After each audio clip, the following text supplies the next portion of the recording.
ইন্নামাল মুমিনুনা আল্লাযীনা ইযা যুকিরাল্লাহ ওয়াজিলাত কুলুবুহুম ওয়া ইযা তুলিয়াত আলাইহিম আয়াতুহু যাদাতহুম ঈমানা। আল্লাহ তাআলা এই আয়াতের মধ্যে মুমিন মুসলমান যারা তাদের 5টা গুণের কথা বলেছেন। কয়টা গুণ? সবাই বলি কয়টা গুণ? 1 নাম্বার আল্লাহ তাআলা বলেন ইন্নামাল মুমিনুনা আল্লাযীনা ইযা যুকিরাল্লাহ, নিশ্চিতভাবে মুমিন হলো ওই ব্যক্তি ইন্নামাল মুমিনুনা আল্লাযীনা ইযা যুকিরাল্লাহ, যখন আল্লাহর নাম স্মরণ করা হবে মুহাব্বতের সাথে ওই ব্যক্তির অন্তরটা কেঁপে উঠবে। জোরে বলি সুবহানাল্লাহ। এই আয়াতের সংক্ষিপ্ত ব্যাখ্যা হলো এমন, এই ব্যক্তিটা প্রতিদিন আল্লাহ তাআলার নামটা জিকির করবে। জোরে বলি সুবহানাল্লাহ। অথচ এমন মুসলমান পাওয়া যাবে নামাজ পড়ে, রোজা রাখে, হজ করে, কিন্তু আল্লাহ তাআলার নামের জিকির করতে পারে না। কথা বলেন ঠিক কিনা? এই জন্য একজন মুমিন মুসলমানের উচিত হলো দৈনিক অন্ততপক্ষে অল্প করে হলেও আল্লাহ তাআলার নামের কি করা? জিকির করা। কারণ এই আয়াতের মধ্যে আল্লাহ তাআলা বলেছেন একজন ব্যক্তি যখন ইমানদার হবে, ইমানদার হবে, ওই ব্যক্তিটা যখন মুমিন মুসলমান, ওই ব্যক্তি যদি 5টা কাজ করে তাহলে তাকে মুমিন বলা হবে। কি বলা হবে? মুমিন বলা হবে। 1 নাম্বার বললাম জিকির করবে। কি করবে? ইন্নামাল মুমিনুনা আল্লাযীনা ইযা যুকিরাল্লাহু ওয়াজিলাত কুলুবুহুম ওয়া ইযা তুলিয়াত আলাইহিম আয়াতুহু যাদাতুহুম ঈমানা। 2 নাম্বার এই মুমিনের কাজ হলো ওয়া ইযা তুলিয়াত আলাইহিম, তার সামনে যখন কোরআন তেলাওয়াত করা হবে, কোরআনের নসিহত করা হবে, কোরআন থেকে যখন তাফসীর করা হবে, ওই ব্যক্তির ঈমানটা বৃদ্ধি হবে। জুড়ে বলি সুবহানাল্লাহ। এই আয়াতের সংক্ষিপ্ত তাফসীর হলো ওয়া ইযা তুলিয়াত আলাইহিম আয়াতুহু, ওই ব্যক্তিটা দৈনিক কোরআন তেলাওয়াত করবে। দুঃখজনক হলেও সত্য কথা হলো আমাদের সমাজের মধ্যে 99% মুসলমান পাওয়া যাবে মাসকে মাস, বছরকে বছর কোরআন তেলাওয়াত করে না। আছে না এমন মানুষ? কথা বলেন আছে কি না? ঘরের মধ্যে সুকেসের ভিতরে ডিনার সেট, প্লেট এগুলো সাজিয়ে রাখে, আর সুকেসের উপরে গিলাপ ছাড়া, কাপড় ছাড়া কোরআন শরীফ রাখে। আমি কি ভুল বললাম কথাটা? একটা প্লেট যখন রাখে, এই প্লেটের উপর একটা কাগজ রাখে, আরেকটা প্লেট রাখে, আরেকটা প্লেট রাখে, কাগজ রেখে রেখে প্লেটগুলো রাখে যেন প্লেটের মধ্যে দাগ না পড়ে, ময়লা যেন না হয়। ঠিক না কথা? অথচ এই মুসলমানের ঘরের মধ্যে দেখা যাবে সুকেসের উপরে গিলাপ ছাড়া, কাপড় ছাড়া কোরআন রাখা আছে, মাসকে মাস পড়ে আছে ধুলাবালির মধ্যে। এখানে যদি বীজ রোপণ করা হয় গাছের চারা গজাবে। কথা বলেন ঠিক কিনা? অথচ আল্লাহ তাআলা বলেন মুমিনের 2 নাম্বার গুণ হলো ওয়া ইযা তুলিয়াত আলাইহিম আয়াতুহু যাদাতহুম ঈমানা, ওই ব্যক্তিটা কোরআন তেলাওয়াত করবে, ঈমান বৃদ্ধি করে দিবেন কে? আল্লাহ। তো 1 নাম্বার হলো মুমিনের কাজ জিকির করা। কি করা? 2 নাম্বার কোরআন তেলাওয়াত করা। আজকে এখন ডিজিটাল যুগের মধ্যে এক মহামারী আকার ধারণ করেছে। জওয়ান বুড়া, একবারে শিশু থেকে নিয়ে একবারে বৃদ্ধ পর্যন্ত সকলের হাতেই মোবাইল, বড় বড় মোবাইল। আছে না? কথা বলেন আছে কি না? মোবাইলে ফেসবুক, ইউটিউব, এই যে সোশ্যাল নেটওয়ার্কের সাথে দিনকে দিন চলে যাচ্ছে, ঘন্টার পর ঘন্টা চলে যাচ্ছে। অথচ একজন মুমিনের কাজ ছিল অবসর সময়ে আল্লাহর জিকির করবে, নয়তো কোরআন তেলাওয়াত করবে। তো 3 নম্বরে আল্লাহ তাআলা বলেন ওয়া ইযা তুলিয়াত আলাইহিম আয়াতুহু যাদাতহুম ঈমানা ওয়া আলা রাব্বিহিম ইয়াতাওয়াক্কালুন। 3 নম্বরে মুমিনের কাজ হলো, মুমিনের গুণ হলো ওয়া আলা রাব্বিহিম ইয়াতাওয়াক্কালুন, সর্ব অবস্থায় ভরসা করবে আল্লাহ তাআলার উপর। কার উপরে? সুখে দুঃখে সর্ব অবস্থায় কার উপর ভরসা করবে? আল্লাহ তাআলার উপর। কিন্তু আফসোসের বিষয় হলো মুমিন মুসলমান সুখের সময় আল্লাহকে ভুলে যায়, দুঃখের সময় বিপদের সময় আল্লাহকে ডাকে। কথা বলেন ঠিক কিনা? এই যে আমাদের সমাজের মধ্যে বিয়ের অনুষ্ঠান হয়, এটা তো আনন্দের একটা অনুষ্ঠান, ঠিক না? মহামারী এক আকার ধারণ করেছে। সেটা কি? মুসলমানের ঘরের সন্তান ছেলেকে বিয়ে দিচ্ছে, মেয়েকে বিয়ে দিচ্ছে। আগের দিন হয়তোবা 1 সপ্তাহ আগে থেকে সাউন্ড বক্স এনে ডিজে গান, হিন্দি গান চলতেছে। আছে না সমাজের মধ্যে? আছে কিনা বলেন? আপনাদের এখানকার আছে কিনা জানি না। আমি আমার গ্রামের কথা বলি। আমার এলাকার মধ্যে আমার সম্পর্কে এক চাচা, উনি আমাকে দাওয়াত দিলেন, আমার ছেলের একমাত্র ছেলের বিবাহ পড়ানোর দায়িত্ব বাতিজা তোমার উপর।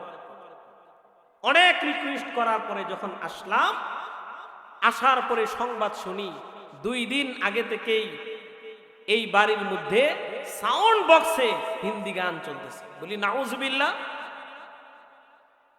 আমার চাচাকে বললাম যে আপনি 2 দিন পর্যন্ত যে আমলনামা করেছেন, আমাকে হায়ার করে ভাড়া করে এনেছেন আপনার ছেলের বিবাহ পড়ানোর জন্য, এটা করে আপনি বুঝাতে চাচ্ছেন আপনার মহল্লার মধ্যে আপনি 2 দিন পর্যন্ত হিন্দি গানের যে ডান্স, হিন্দি গান যে আপনি বাজিয়েছেন, এটা জায়েজ করতে চাচ্ছেন। অনেক পেরেশানি নিয়ে চাচাকে যখন বুঝাইলাম, উনি ভুল বুঝতে পেরে উনি বলতেছেন আমার যদি প্রয়োজন হয় মসজিদে গিয়ে এই কথা বলা, আমি যে কাজ করেছি ভুল করেছি, সমাজের আর কেউ যেন না করে। এই পদক্ষেপ নেওয়ার কারণে আলহামদুলিল্লাহ আমাদের মহল্লা থেকে এই যে আজকের এক ডিজে গান বিদায় হয়েছিল, এখন আর এই গান চলে না। আপনাদের সমাজের মধ্যে এই মহামারী আছে কিনা বলেন? আছে। এবং যারা অভিভাবক এরা কি পরিমাণ নির্লজ্জ। এদেরকে যদি বলা হয় দাড়িটা সাদা হয়ে গেছে, চামড়াটা কুচ হয়ে গেছে, যদি জিজ্ঞাসা করা হয় যে আপনার ছেলেকে বিয়ে করাচ্ছেন, আপনার মেয়েকে বিয়ে দিচ্ছেন, এই যে ছেলেপেলেরা সাউন্ড বক্স বাজিয়ে অসুস্থ মানুষের ডিস্টার্ব করছে, সমাজের মানুষকে কষ্ট দিচ্ছে বলে যুবক মানুষ, ইয়াং ছেলে ফেলে কিছু আনন্দ ফুর্তি তো করবে, এরকম জবাব দেয় কিনা? এরকম কমবক অভিভাবক যারা আছে, এরকম কমবক নির্লজ্জ অভিভাবক যারা আছেন, শুনেন, ময়দানে মাহশারের মধ্যে আপনার ছেলে বলবে, আপনার মেয়ে বলবে, এই আমার পিতাকে নিয়ে আসেন, আমার পিতার বুকের উপর পা দিয়ে এরপরে জাহান্নামে যাব। জুড়ে বলি নাউজুবিল্লাহ। আমাদেরকে বলা হয় হুজুর মাতা পিতার হক সম্পর্কে আলোচনা করবেন, মেয়ে কথা শুনে না, ছেলে কথা শুনে না, বউ কথা শুনে না। কেন কথা শুনে না? আমরা তো আমাদের সন্তানদের হক আগে আদায় করি না। তো বলছিলাম মুমিনের 3 নাম্বার গুণ হলো ওয়া আলা রাব্বিহিম ইয়াতাওয়াক্কালুন, ভরসা করব কার উপরে? আল্লাহর উপরে। 4 নাম্বার আল্লাযীনা ইউকিমুনাস সালাতা ওয়া মিম্মা রাযাকনাহুম ইউনফিকুন। মুমিনের 4 নাম্বার গুণ হলো আল্লাযীনা ইউকিমুনাস সালাহ, যথা সময়ে নামাজ কায়েম করবে। কি কায়েম করবে বলেন? নামাজ কায়েম করবে। নামাজ এমন একটা দাইমি আমল, মুমিন এবং কাফেরের পার্থক্যকারীর আমলের নাম হলো নামাজ। নাম কি? নামাজ। পাড়ায় পাড়ায়, মহল্লায় মহল্লায় 1, 2, 3 ঘর পর পর মসজিদ হয়েছে। আগের মসজিদগুলো বেঙ্গে বেঙ্গে টাইলস করা, ডিজিটাল কারুকার্য সম্মিলিত মসজিদ হচ্ছে, কিন্তু মুসল্লির সংখ্যা দিন দিন কমছে। কথা বলেন ঠিক কিনা? অথচ আল্লাহ তাআলা বলেন মুমিন যে হবে তার 4 নম্বরে গুণ হলো আল্লাযীনা ইউকিমুনাস সালাহ, সে নামাজ কায়েম করবে। কি কায়েম করবে? নামাজ কায়েম করবে। আজকে আমাদের সমাজের মধ্যে জুলুম, নির্যাতন, খুন খারাবি, ফাহেসা, অশ্লীলতা সর্বত্রই ছড়িয়ে পড়েছে। অথচ আল্লাহ তাআলা বলেছেন ইন্নাস সালাতা তানহা আনিল ফাহশাই ওয়াল মুনকার। আল্লাহ তাআলা বলেন নিশ্চিতভাবে নামাজ সমাজের অশ্লীলতা, সমাজের হানাহানি, সমাজের খুন খারাবি, সমাজের জুলুম, নির্যাতন সব কিছু দূর করে দিবে। কি? নামাজ। আপনি নামাজ পড়েন না, নামাজই যদি আমরা হয়ে যাই, সমাজ থেকে জুলুম, নির্যাতন, খুন খারাবি, অশ্লীলতা, বেহায়াপনা দূর করে দিবেন কে? এটার গ্যারান্টার আল্লাহ তাআলা। তো 4 নম্বর গুণ হলো মুমিন কি করবে? নামাজ কায়েম করবে। আল্লাযীনা ইউকিমুনাস সালাতা ওয়া মিম্মা রাযাকনাহুম ইউনফিকুন। 5 নম্বর মুমিনের কাজ হলো আল্লাহ তাআলার দেওয়া রিজিক, আল্লাহ তাআলার দেওয়া সম্পদ, আল্লাহ তাআলার দেওয়া রিজিক এবং সম্পদ থেকে ব্যয় করবে আল্লাহর রাস্তায়। জুড়ে বলি সুবহানাল্লাহ। আল্লাহর রাস্তায় ব্যয় করবে, মসজিদে দান করবে, মাদ্রাসায় দান করবে, গরিব অসহায় মানুষ যারা আছে তাদেরকে তার সামর্থ্য অনুযায়ী দান সদকা করবে। কয়টা গুণের কথা বললাম? 5টা। সবাই জবাব দিবেন। 1 নাম্বার ইদা যুকিরাল্লাহ, আল্লাহ তাআলার জিকির করা। কি করা? জিকির করা। যদি যুবক ভাইদেরকে বলা হয় অথবা বুড়া বাবাদেরকে বলা হয় সকাল সন্ধ্যায় জিকির করবেন, জিকির করার সবচেয়ে সহজ পদ্ধতি হলো পকেটের মধ্যে একটা তাসবিহ রাখা। কি রাখা? রাস্তাঘাটে চলতেছেন, দোকানে বসে আছেন, চায়ের স্টলে বসে আছেন, গাড়ি দিয়ে কোথাও যাচ্ছেন, পকেটে যখন তসবিহটা থাকবে, মোবাইলটা পকেটে রাখবেন, তসবিহটা বের করবেন। আমাদেরকে অনেকেই বলে যে হুজুর তসবিহ নিয়ে রাস্তাঘাটে জিকির করব, শরম করে, লজ্জা করে। বলি নাউজুবিল্লাহ। এই যে আমার কাছেও তসবিহ আছে, এই যে একটা তসবিহ সর্বোচ্চ 20 থেকে 30 টাকা নিবে, এরকম দামেও পাওয়া যায়। এই যে আজকে মাহফিল হয়তো এখানেও পাওয়া যেতে পারে, একটা তসবিহ কিনতে পারবো না? অনেক যুবক ভাই, অনেক বুড়া বাবা বলে হাতের মধ্যে তসবিহ নিয়ে জিকির করব, লজ্জার বিষয়, শরমের বিষয়। অথচ এই ব্যক্তিটাই চায়ের স্টলে বসে সিগারেট খাচ্ছে, দেদার সে সিগারেট টানতেছে, শরম করে না, কিন্তু আল্লাহর নামের জিকির করবে, তার লজ্জা করে, শরম করে। আল্লাহ তাআলা বলেন ইন্নামাল মুমিনুনাল্লাযীনা ইযা যুকিরাল্লাহু ওয়াজিলাত কুলুবুহুম। এই যে তোমার জিকির করতে লজ্জা হয়, শরম হয়, তোমার ঈমানের কমতি রয়েছে। আল্লাহ বলেন তোমার 1 নাম্বার অ্যান্টিবায়োটিক, হায়ার অ্যান্টিবায়োটিক ঔষধ হলো আল্লাহর নামের জিকির করা। জুড়ে বলি সুবহানাল্লাহ। জিকির যখন তুমি করবে, তোমার ঈমানটা বৃদ্ধি করে দিবেন কে? আল্লাহ। তো 1 নাম্বার মুমিনের কাজ হলো জিকির করা। কি করা? জিকির করা। 2 নাম্বার মুমিনের কাজ হলো তেলাওয়াত করা। কি করা? তেলাওয়াত করা। 3 নাম্বার মুমিনের কাজ হলো সর্ব অবস্থায় আল্লাহ তাআলার উপর ভরসা করা। 4 নাম্বার একজন মুমিনের কাজ হলো নামাজ কায়েম করা। কি কায়েম করা? নামাজ কায়েম করা। 5 নাম্বার আল্লাহ তাআলার দেওয়া রিজিক, আল্লাহ তাআলার দেওয়া সম্পদ থেকে দান সদকা করা। কয়টা গুণের কথা বললাম? কয়টা গুণের কথা? জিকির, এরপরে কি? তেলাওয়াত। জিকির, সবাই বলি জিকির, তেলাওয়াত, ভরসা। জিকির, তেলাওয়াত, ভরসা, নামাজ, দান। এই 5টা গুণ যার মধ্যে পাওয়া যাবে, এই ব্যক্তিটা হচ্ছে মুমিন। এই ব্যক্তিটা কি? মুমিন। এটা আমার কোনো কথা না, আল্লাহ তাআলা পরের আয়াতে স্বয়ং রব্বুল ইজ্জাত ওয়াল জালাল সার্টিফিকেট দিচ্ছেন, সনদ দিচ্ছেন। উলাইকা হুমুল মুমিনুনা হাক্কা, উলাইকা হুমুল মুমিনুনা হাক্কা। ওই ব্যক্তিটাই হলো প্রকৃতপক্ষে সঠিক অর্থে ওই ব্যক্তিটা হচ্ছে মুমিন। জুড়ে বলি সুবহানাল্লাহ। এরপর আল্লাহ তাআলা বলেন এই 5 গুণওয়ালা ব্যক্তি, এই ব্যক্তিটা হলো প্রকৃতপক্ষে মুমিন। যারা মুমিন হবে আল্লাহ তাআলা তাদেরকে 3টা পুরস্কারে পুরস্কৃত করবেন। জুড়ে বলি সুবহানাল্লাহ। কয়টা পুরস্কারে? 3টা পুরস্কারে পুরস্কৃত করবেন।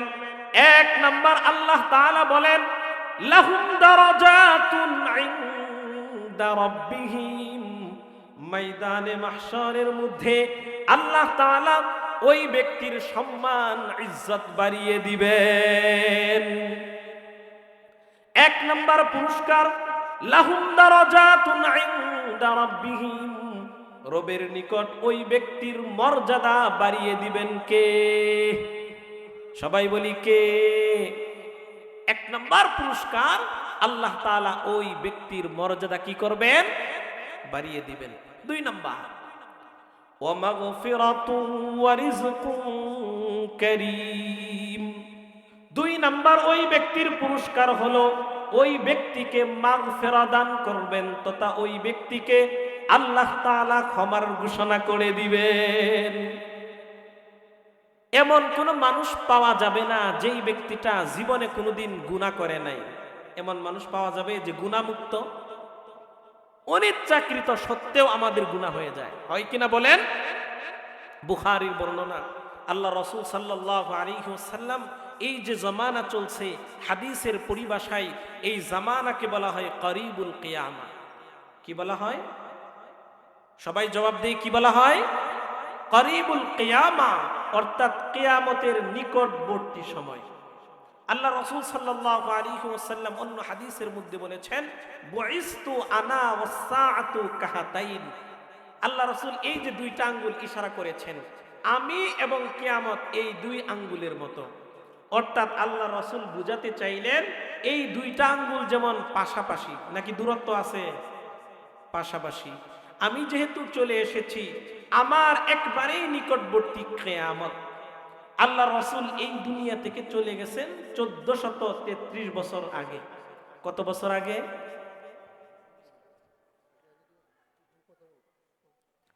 1433 বছর আগে।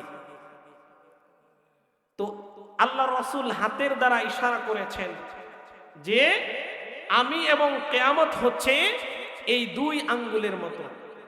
এই সময়ের মধ্য থেকে 1433 বছর চলে গেছে। কিয়ামত কি দূরে যাচ্ছে না কাছে আসতেছে? এই শেষ জামানা সম্পর্কে আল্লাহ রাসূল কি বলেছেন? বুখারীর বর্ণনায় এসেছে, قال النبي صلى الله عليه وسلم إن بين يدي الساعة فتنا كقطع الليل المظلم। আল্লাহর নবী বিশ্ব নবী রাহমাতাল লিল আলামিন সাহাবায়ে কেরামদেরকে বলেন ইন্না বাইনা ইয়াদাইস সাআতি ফিতানান কাকিতাইল লাইলিল মুজলিম। ও আমার সাহাবায়ে কেরাম শুনো, শেষ জামানায় অন্ধকার রাতের মতো একের পর এক ফিতনা আসতেই থাকবে। জুড়ে বলি নাউযুবিল্লাহ। ইউসবিহুর রাজুলু ফিহা মুমিনান ওয়া ইউমসি কাফিরান। সকালবেলা একজন ব্যক্তি ইমানদার থাকবে তথা একজন ব্যক্তি ঈমান নিয়ে ঘর থেকে বের হবে। ওয়া ইউমসি কাফিরা, বিকাল বেলা ওই ব্যক্তিটা বেঈমান হয়ে যাবে। জুড়ে বলি নাউযুবিল্লাহ। বুখারীর বর্ণনায় এসেছে ওয়া ইউমসি মুমিনান ওয়া ইউসবিহু কাফিরান। বিকাল বেলা একজন ব্যক্তি ইমানদার থাকবে তথা ঈমান নিয়ে ঘরে প্রবেশ করবে। ওয়া ইউসবিহু কাফিরান, সকাল বেলা ওই ব্যক্তিটা বেঈমান হয়ে যাবে। জুরে বলি নাউযুবিল্লাহ। এই হাদিসের শেষেই আল্লাহ রাসূল সাল্লাল্লাহু আলাইহি ওয়াসাল্লাম বলেন যেই ব্যক্তিটা ঘরে বসা থাকবে ওই ব্যক্তিটা নিরাপদ থাকবে। বসা ব্যক্তিটা দাঁড়ানো ব্যক্তি থেকে উত্তম হবে, এবং দাঁড়ানো ব্যক্তিটা হেঁটে চলা ব্যক্তি থেকে উত্তম হবে। জুড়ে বলি সুবহানাল্লাহ। শেষ দিকে আল্লাহ রাসূল সাল্লাল্লাহু আলাইহি ওয়াসাল্লাম বুঝাতে চাইলেন, শেষ জামানার মধ্যে এমন একটা সময় আসবে যারা জীবনে কোনোদিন গুনাহ খাতা করে না, কিন্তু সে ঘর থেকে বের হবে, বের হওয়ার সাথে সাথে অনিচ্ছাকৃত ভাবে হলেও তার গুনাহ হয়ে যাবে। এই হাদিসকে যদি আমরা আমাদের সমাজের সাথে মিলিয়ে দেখি, বাস্তবতার আলোকে যদি আমরা একটু পর্যবেক্ষণ করি, মনে করেন আপনি জীবনে কোনোদিন টিভি দেখেন না, আপনি জীবনে কোনোদিন গান শোনেন না, জীবনে কোনোদিন বেপরদা নারীর দিকে তাকান না। ধরেন আপনার জরুরত হয়েছে, আপনি দোকানে এসেছেন, সাথেই আপনার বন্ধুর সাথে দেখা, আপনার সহপাঠীর সাথে দেখা, বলল যে বন্ধু চলো একটু চায়ের স্টলে যাই। চা খেতে গেলেন, যে চায়ের স্টলে গেলেন দেখা যায় টিভি অন করা, নর্তকীর নাচ চলতেছে। কথা ঠিক নেই নাকি নাই আমাদের সমাজের মধ্যে? আপনি এখান থেকে এই হাইওয়ে রুটে গেছেন, ঢাকা যাবেন, বাসে উঠলেন, সিটে বসেছেন, সামনে তাকিয়ে দেখেন টিভি অন করা, সিনেমা চলছে, অশ্লীল নাটক চলছে। আছে কিনা বলেন? আপনি জীবনে কোনোদিন টিভি দেখেন না, অনিচ্ছাকৃত আপনার নজর পড়বে কিনা? এই যে আপনাদের পার্শ্ববর্তী পূর্বদলা বাজার, শ্যামগঞ্জ বাজার, আপনার জরুরতের জন্য আপনি গিয়েছেন কেনাকাটা করার জন্য। এক দোকানে গেলেন, পুরুষ যদি একজন থাকে, মহিলা থাকবে ৫ জন, সংখ্যা আরো বাড়তে পারে। কথা বলেন ঠিক কিনা? আপনি বেপরদা নারীর দিকে তাকান না, এর পরেও অনিচ্ছাকৃত ভাবে হলেও নজর পড়ে কিনা বলেন? নজর পড়ে কিনা? এজন্য আল্লাহর রাসূল বললেন, শেষ জামানায় মানুষ অনিচ্ছাকৃত সত্ত্বেও গুনাহ করে ফেলবে। অন্য হাদিসের মধ্যে আল্লাহর রাসূল বলেন যে শেষ জামানায় হাতের মধ্যে আগুনের আংটা রাখা সহজ হবে। হাতের মধ্যে কি রাখা সহজ হবে? একটু জবাব দেই, কি রাখা সহজ হবে? আগুনের আংটা আমরা চিনি তো নাকি? এটা কি রাখা সহজ না কঠিন? আগুনের আংটা আমরা কি হাতের মধ্যে রাখতে পারবো? আল্লাহ রাসূল বলেছেন, আস-সাবরু ফিহা কাকবজিন আলাল জামরি। ও আমার সাহাবা একরাম শোনো, শেষ জামানার মধ্যে মানুষের ঈমান রাখা এত পরিমাণ কঠিন হবে। আস-সাবরু ফিহা কাকবজিন আলাল জামরি। একজন ব্যক্তি হাতের আঙ্গুলের মধ্যে, হাতের তালুর মধ্যে আগুনের আংটা রাখা তার জন্য সহজ হবে, কিন্তু ঈমান রাখাটা কঠিন হয়ে যাবে। জুড়ে বলি নাউযুবিল্লাহ।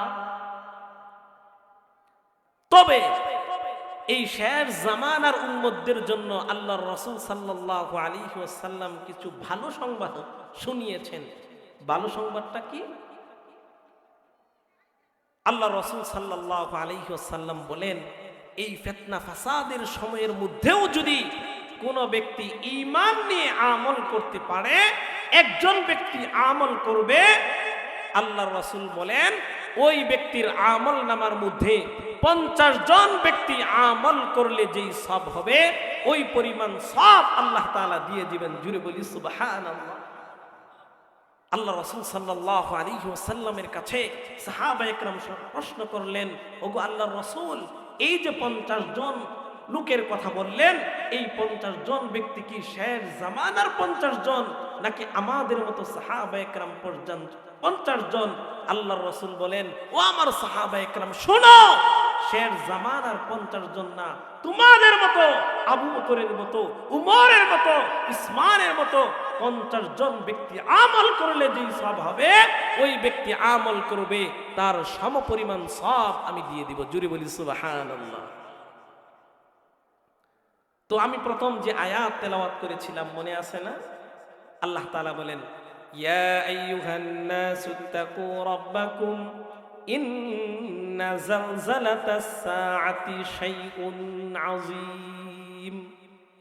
আল্লাহ তাআলা বলেন, ও দুনিয়ার মানুষ, ইয়া আইয়ুহান নাসুত্তাকু রাব্বাকুম, তোমরা তোমাদের রবকে ভয় করো। আমাদের রবকে। আল্লাহ তাআলা এরপরে বলেন, ইন্না জালজালাতাস সাআতি শাইউন আযীম, কিয়ামতের বিভীষিকা হবে বড় ভয়ঙ্কর।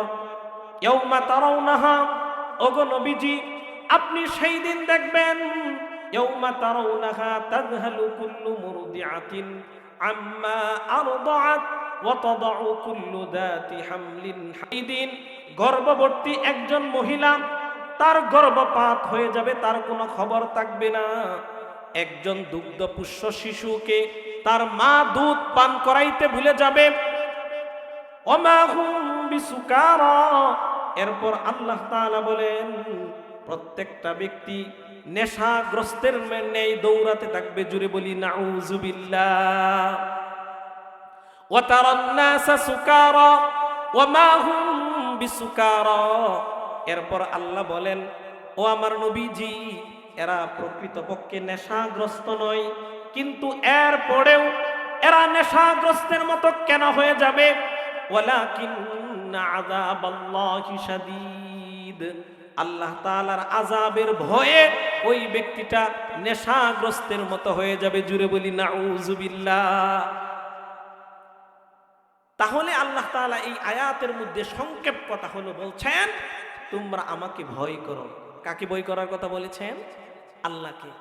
এরপর আল্লাহ তাআলা এখানে উপমা দিয়েছেন, শাস্তির কথা তো পরের হিসাব, কিয়ামত যে সংগঠিত হবে, কিয়ামতের যে জালজালা, কিয়ামতের যে বিভীষিকাময় অবস্থা হবে, এই অবস্থা দেখার পরে একজন দুগ্ধপুষ্য শিশু তার মা তাকে দুধ পান করাইতে ভুলে যাবে, একজন গর্ভবতী মহিলা তার গর্ভপাত হয়ে যাবে, তার কোনো খোঁজ খবর থাকবে না। সাধারণ মানুষ যারা আছে এরা নেশাগ্রস্ত নেই দৌড়াতে থাকবে। আল্লাহ বলেন এরা নেশাগ্রস্ত নয়, ওয়ালাকিন্না আযাবাল্লাহি শাদীদ, এই কিয়ামতের বিভীষিকা দেখার পরে এরা নেশাগ্রস্ত পাগলের মতো হয়ে যাবে। তো এক নম্বর কথা হলো আল্লাহ তাআলা বলছেন আমাকে ভয় করো। কি করো? সবাই বলি কি করো? ভয় করো। এই যে কিয়ামতের এই বিভীষিকাময় অবস্থা যখন হয়ে যাবে, কিয়ামত যখন সংগঠিত হয়ে যাবে, ওই সময়ের মধ্যেও আল্লাহ তাআলার একটা নিরাপদ জায়গা থাকবে। আল্লাহ তাআলার কি থাকবে? নিরাপদ একটা জায়গা থাকবে, নাতিশীতোষ্ণ একটা জায়গা থাকবে। এই জায়গার মধ্যে আল্লাহ তাআলা 7 শ্রেণীর মানুষকে জায়গা দিবেন। জুড়ে বলি সুবহানাল্লাহ। কয় শ্রেণীর মানুষ? 7 শ্রেণীর মানুষকে আল্লাহ পাক রব্বুল আলামিন জায়গা দিবেন। এই আলোচনা শোনার আগে আমরা সবাই ফিকির করতে থাকি, এই 7 শ্রেণীর অন্তর্ভুক্ত আমি যদি থাকি, আমৃত্যু এই 7 জিনিসকে ধরে রাখবো, পারবো না ইনশাআল্লাহ। আর যদি 7 জিনিস আমার মধ্যে না থাকে তাহলে এই 7 গুণ অর্জন করব, পারবো না ইনশাআল্লাহ। 1 নাম্বার আল্লাহর রাসূল বলেন আল ইমামুল আদিল। এই কঠিন মুসিবতের মধ্যে 7 শ্রেণীর মধ্যে এক শ্রেণী যাদেরকে আল্লাহ তাআলা তার আরশের ছায়ার মধ্যে স্থান দিবেন, 1 নাম্বার আল ইমামুল আদিল, ন্যায়পরায়ণ শাসক। কি শাসক? সবাই কথা বলি, কি শাসক? ন্যায়পরায়ণ শাসক যারা হবে, আল্লাহ তাআলা এই মুসিবতের সময় এই শ্রেণীর অন্তর্ভুক্ত যারা ন্যায়পরায়ণ শাসক যারা, তাদেরকে আল্লাহ তাআলার নিরাপদ যে জায়গা আছে ওই জায়গার মধ্যে স্থান দিবেন। এখন প্রশ্ন হলো ন্যায়পরায়ণ শাসক কারা? প্রশ্ন আসে না? কথা বলেন, আসে কি না? আমাদের এই সমাজের মধ্যে, এই দেশের মধ্যে এমনও তো আমরা শাসক পেয়েছি যারা 5 ওয়াক্তের জায়গায় 17 ওয়াক্ত নামাজ পড়ে, তাহাজ্জুদের নামাজ মিস হয় না, তাসবিহাত থেকে সরে না, কিন্তু আলেমদের উপর জুলুম নির্যাতন করতে দ্বিধাবোধ করে না। আছে কিনা বলেন? তাহাজ্জুদের নামাজ দিয়ে সে রাষ্ট্র চালায়, কিন্তু জাতির রাহবার উলামায়ে কেরামদেরকে দিনের পর দিন অন্যায়ভাবে